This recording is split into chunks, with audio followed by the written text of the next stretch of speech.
Dang, Daonta, didn't your family try to warn you? But you wanted to be stubborn and hard-headed, and look where it got you.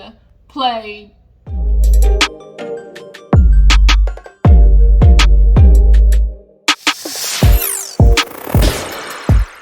What's up, y'all? Your girl G here. Welcome back to my channel. You know we gotta talk about love after lockup. Y'all, this show is so wrong and it's right. We gotta talk about how Daonta, y'all, his polo tink tink, he out here getting played. Hell, Anissa getting played. Rachel getting played. Like, we all know how this goes on Love After Lockup. Everybody feels like, oh my God, they're my soulmate. They're the love of my life. And then, shit, after that first week of, having sex and, giving BJs wears off, real life sets in. And then all that fairy tale fallacies, white picket fence, all that shit gets burned up. Along with their feelings and their money. So, of course, I'm here for every minute of it, just like y'all, and we go ahead and talk about it. So if you're new to my channel, definitely make sure you hit that subscribe button. Everybody else, tell me how you feel about this episode and what was going on, okay, this past night. So let's go ahead and open up with a little yang, which is Courtney and Josh. You know, Josh, I'm kind of having a soft spot for Josh because from what I'm just getting a good energy of him really trying to do better. It's rare that somebody gets out of jail and you can actually feel that they're trying, like they're at least putting an effort forward to not, mess up. So he actually, calls his grandma because his grandma was the one who raised him. He had a piss poor dad and he had a crack addict mom. So, she raised him. And so apparently when he was in jail, he wrote her a letter that basically saying, I don't know, I guess he hated her, just said a whole bunch of things about her. So when he called her, you could definitely tell she had her guard up. But he was trying to, I guess his grandfather passed away, and that kind of made him realize, I only got you left. And so he wants to apologize. So him and Courtney go over there, and he just lets her know, I just had a lot of anger inside. I was hurt. I wanted people to hurt, and that's not fair on you. I need to apologize because you were there for me, when my parents weren't. So she's like, yeah, I really thought I wasn't going to see him again. She really got emotional in the kitchen and was just like, I think she just kind of set up in her mind that, she just did her part that she could.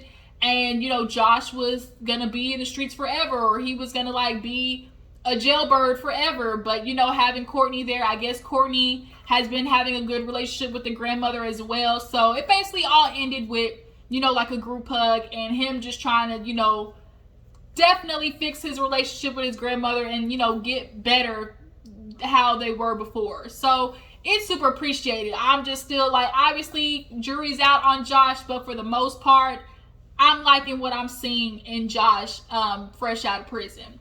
So moving on, let's go ahead and talk about Lisa and Stan. Lisa, I feel like I'm partly on her side and partly not. So when Stan, did y'all see the way Stan got out of that car? I said, oh, you think you young, but that age start coming through when he tried to hop out that car. He talking about, okay. He driving for 5 hours. Yeah, them bones was hurting. Okay, go ahead, get your little joint juice, get your little arthritic medicine, and go lay your ass down. Get some of that Bengay, because you want to sit here and act like you can fuck like you 40, but nigga, at the end of the day, you 60, period. But so yeah, Lisa has her wig on and whatnot. She goes in the house and he's feeling like, she wasn't really that, emotional or just that affectionate on the ride. Maybe that'll wear off. He's expecting her to be sitting on his lap the minute she gets out of jail. First of all, you can definitely tell she's insecure with her body at the moment. She's definitely not feeling okay, I want to have sex with you because I just got out of prison. Let me wash this stench off first. And then, thirdly, she's feeling some type of way about how he kind of basically told her, X your kid out of your life. He basically was just saying, okay, that's not my problem. You always have an issue with your family. We don't need none of that. And it's it's her family. It'd be different if he was talking about, the brother, cut him off. But, her son, bruh, you wildin'. So she goes in the house. He pours a big-ass glass of wine. And he's like, what's wrong? Because she went outside. And she's like, I'm just kind of feeling I'm missing something from you. If I tell you, I'm having a problem with my son, I would think, I would expect you to say something else. He's like, well, you're smart. You'll figure it out. And she was like, okay. That's not exactly what I was looking for. I was thinking, you know, maybe you would say, oh, babe, I support you. Like, if you need to fix things with your son, like, maybe he can come here. Skirt! Skirt! Wait a minute, okay? Now, Lisa, I'm riding with you when you say, look, he needs to understand, like, this is my son. I've been in jail. I've been locked up. He hasn't seen me. I have some making up to do. I need to fix it with my son. I'm riding with you all the way until we get to the part where I thought you would like an offer for him to move in. Cut that. Psych. Exit stage left. I'm with Stan on this one. Bitch, I barely know you. Like, y'all were on 3 dates. Y'all had sex most of the dates. So it's like, he barely knows you. And now you want him to move your grown, not even a little son, but your grown ass son in my home. No, I'm sorry. I'm not with that. I'm sorry, Lisa. I'm not. That's all it is. So she basically gets upset at that, and he goes in the house, and this is where Stan, you lost me, because she was like, you know, I just would want you to support me, like, trying to fix things with my family. He's like, well, you don't, like, I'm, like, for him, it's just, like, cut off your family because I'm giving you basically, you know, this lifestyle. Like, what do you need them for? So she was like, you wouldn't be saying this if this was your child. He was like, well, I ain't got to worry about it because I raised my children right. And I was like, oh, shit, you going there? She was like, looked at him like, oh, okay, I see who you are. Packed her shit up. She's like, I got a couple of $1,000. I'm gonna go stay the night in a hotel. He wasn't really trying to apologize. And she's like, I know this is. She's like, he changes when he drinks. And then I'm sure tomorrow he's gonna be calling me talking about, oh, I'm sorry, he apologized, all that type of shit. She's like, I've been through this before. Not gonna happen. Not on duty. Not on duty. So moving on, let's go ahead and talk about Rachel and Doug. Y'all, Doug is giving off real, you know, Ike vibes, if you know what I'm trying to say. I don't know if I'm the only one picking up on this, but I'm just seeing rage, red rage brewing, which is like when you get mad, you see nothing, and then the minute you wake up, it's like, oh my God, what did I do? And then you expect people to like forgive you because you apologized. I feel like he's definitely gonna be one of those assholes. But nonetheless, you know, he's liking his lifestyle. Shit, he moved on up. Got him a woman who giving him the 3 B's, baloney, blowjobs, and boobs. And you know, she taking care of his child. So for him, it's like a win-win-win. So the mom, Rachel's mom, actually brings over Dougie Jr. And so he gets out the car because, of course, hugs him and everything. And he's like, oh, no punches. And like, it was a cute little moment. Like, you know, he's happy to see his dad. But then the mom comes, of course, introduces herself, and, you know, they go sit on the porch, and she's like, oh, you know, did y'all have a good day yesterday? He was like, yeah, you know, she picked me up, we went back to the hotel, you know, tried to give you another grandbaby, and it was like, that's inappropriate. Like, you could have just kept it as like, oh, you know, we had a nice time, you know, it was good to finally get out of jail and see her. And then, like, the son was on Doug's ass talking about, oh, you know, you dated a lot of women. Like, you dated like 10 women in like the past 3 years. He was like, well, you know, I got to get through them to find the right one. And the way he looked at him was kind of like scary. He was just kind of looking at him like, oh, like, ain't you a smart ass? Like, and it's like, where you think he got that shit from? Like, your DNA is running all through him.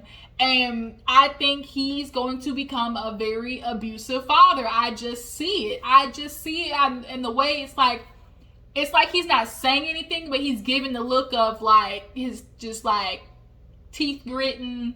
Like, if you embarrass me in front of people, like, you gonna get the shit when we get home. And I fear that Rachel, out of loving Doug, Doug Sr., is going to allow that foul shit to fly. I really genuinely think that's what's gonna happen. But he's like, oh, you see my cool little ankle bracelet? And he pops his little monitor up there, and the mom is just kind of looking like, what is my daughter getting into? She's like, I can tell she love him. I can tell she into him, but I just can't. Like, you can tell the mom is just not here for it.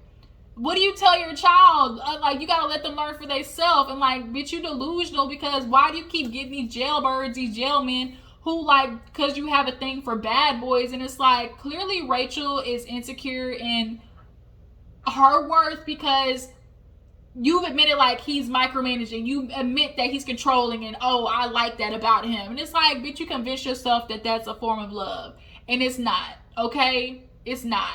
Period. But she tried to invite her out to lunch. She said, no, y'all got it. Mama said, my name Bennett. I ain't in it. I don't want none of this madness. She's like, y'all got it. Y'all spend the day, y'all three together. And then the son said something else real smart, Alec. And the way he was looking like, oh, we gonna have a problem with you, huh? You know, and I was like, oh, shit. So they all go out to eat. And, you know, Doug is like kind of just poking at his dad. Like, oh, you know, you go to prison, like, did you drop the soap, and like all this type of shit. And I think Rachel is really saying what everybody else is thinking, which is, Doug, you're gonna have to allow your son to get this out of his system. You weren't there. You were an absentee father. Like he had to move from location to location. As his dad was in jail, his mom was probably on the street prostituting, you know, trying to fuck for a buck, for a piece of crack.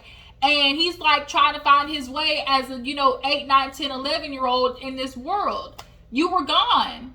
And he's going to have some resentment about that. And so you being home and trying to like assert your, you know, authority over him is not necessarily going to work immediately, because there's a lack of respect for you. So Rachel is saying what everybody else is probably thinking, which is, I fear Doug immediately is going to think that, oh, I'm your dad, you better listen, and not have empathy for his son. So then the son starts being a typical boy, like playing with the straw or something like that, and then was like, oh, you cut my meat, or like cut my pork chop or something like that. And he's like, Rachel cuts my pancakes. And so she's like, do you want me to cut it? And he was like, nah, like, you not getting ready to, you know, have me, like, how Rachel be spoiling you, like, that ain't getting ready to happen. So he was like, in his confession, like, oh, like, he's a little rule breaker, you know, and I'm gonna have to break him or something like that. Oh, if he breaks the rules, like, I'm gonna have to break him. And it's kind of like, I feel like he's looking for his son for a reason to punish his son. And clearly he's a man who doesn't have any type of, you know, emotional intelligence, doesn't have any type of conflict resolution, doesn't have any type of, you know, maturity when it comes to handling things that don't go his way. And especially a parent who's like that, who isn't emotionally right with themselves, spiritually, mentally, kids become punching bags. And I really fear that that's what's going to happen for little Doug. And I want Rachel to be able to stand 10 toes down for that kid, because Doug going back to jail. So you're going to be stuck with him. Just saying. He going back to jail. It's just a matter of when. But yeah, she worried and I'm worried too. So let's talk about Anissa, y'all. Anissa, this old ass woman, she said, I done found me the love of my life. He done ditched me the first 2 times. And, you know, clearly it showed that he was just using me for money. But, you know, this gonna be the last time. So she showed to the bus, you know, her friend Kyle, he really thinking like, oh my God, this man imaginary, or he just a piece of shit. And like, here my friend is in love with him. What are we gonna do? So she gets ready. You know, she's insecure about the fact that she like 51 or something and he's 40. But when you get there, that nigga looks 60. Obviously, it's the drugs. But when they get there, Kyle stays in the car. It went from light to dark, hella fast. And nobody gets off the bus. So she walks towards the back, and then we see somebody coming out, and it's him. So it's like, oh shit, like he actually showed up. Anissa, and what's his name? What's the dude name that she waiting on? What, nonetheless, the dude that she waiting on, I think his name was Josh. Yeah, I think it was Josh. So she hugs him, kiss him. You see that man's mouth. You see his face. Like, you see all of him. He talking about, oh, you know, the lady, I was asleep on the bus. She had to wake me up. Nigga, no, you was out of it. That's what it was. You wasn't asleep. You was under the influence. Because the way you looking, man, let me tell you, when they say a poster for don't do drugs, that's him. Okay? So she takes him to the car, and of course Kyle sees him and gets right to it. He moved to the back. He's like, you know, this is my friend. You know, I had to come with her, you know, make sure everything was all right. Like, you gonna take care of her? Because, you know, she love you. She been doing a lot for you. And he was like, yeah, you know, I got it. And so Josh in the confessional was like, he admitted that he used her for money the first 2 times. He's like, and every single time I use the money for drugs. So it's like, Anissa deep down knows this shit. She knows it. But I don't understand of knowing something, of being in love with somebody so much that you ignore all common sense. That's why the idea of like being in love just like scares me. Like, I never want to get to the point where like I lose all common sense when it comes. I just can't do that. The Capricorn in me will not allow me to do it. It just don't happen. So we clearly know that these two, Kyle and Josh, gonna be clashing because Anissa's gonna let that man take her for all her money, take her for all her shit in her house, and leave her with nothing. And while he gonna be out on the street fucking bitches and sticking needles in his arm, clearly.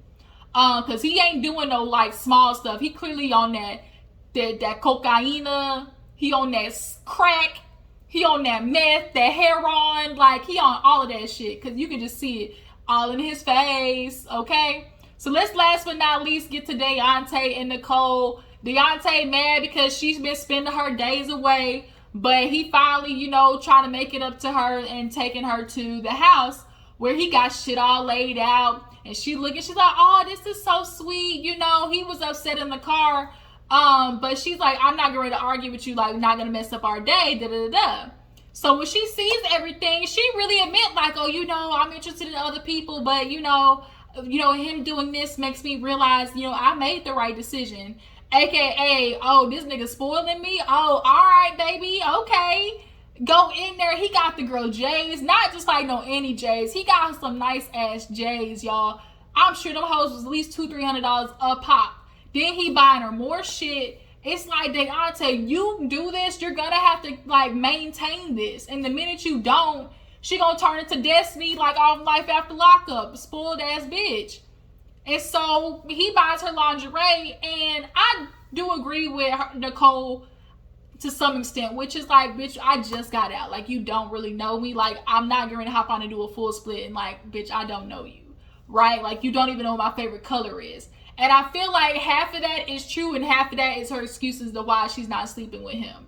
But she puts on the lingerie and walks out there and, is showing and strutting her stuff. And he tried to touch all on it. She said, psych, you can't touch nothing. And of course he gets upset because, he been having sex with that damn fake ass toy this whole time. So he like, word? Okay. So he actually takes her to go get her hair done, y'all. And she got these long Barbie extensions. Her friend is there who she was in jail with and whatnot. And I just laughed because if you saw the hairstylist's like looks on her face when she was talking about all the shit she was getting from Daonta, and you could just tell it was like, here it is, another white bitch just running up. What's this girl? My movie Save the Last Dance. Here you are white, so you gotta be right, taking up all our good men, basically. And it's like, this shit always happen. Like, you niggas be getting with these white bitches spoiling them, and it's like, it's a good black queen waiting for you, okay? But the friend was like, well, shit, like, who you sleeping with, though? She's like, well, what do you mean, boy or girl? And she was like, who did you last sleep with? And she was like, well, a week ago. And basically, Nicolle was talking about how, all up in prison is nothing but bitches and pussy for you to basically rub all up on. So, Daonta, you got more competition than you think. All right, y'all, I'm back. My bad. Had to handle some stuff really fast. But we were talking about Nicolle, her little sexual, escapades. Her friend was talking about when the last time she had sex was. And so Nicolle rebuttal was with a boy or girl. And she's like, what you mean, boy or girl? And she was like, well, I mean, technically, the last time I had sex with was a girl, and that was a week ago.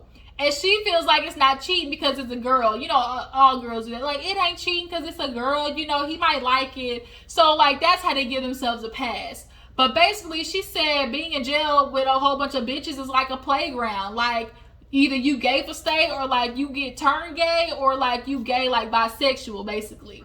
And I guess she's bisexual. And I knew it. Like, from the minute she got out and was in her confessional talking about, oh, I got a secret I got to tell Daonta, but I'm not going to tell him yet. And every time it's a female saying it, it's the fact that they like to scissor on the weekends, and they like, cootie cat, in the famous words of the Puerto Rican princess. She like that cootie cat. She likes to, scissor on the weekends, and she like to eat that, that snatch. So, yeah, so she's like, when you getting your hair done, you look good, Barbied up, like you want to go out tonight.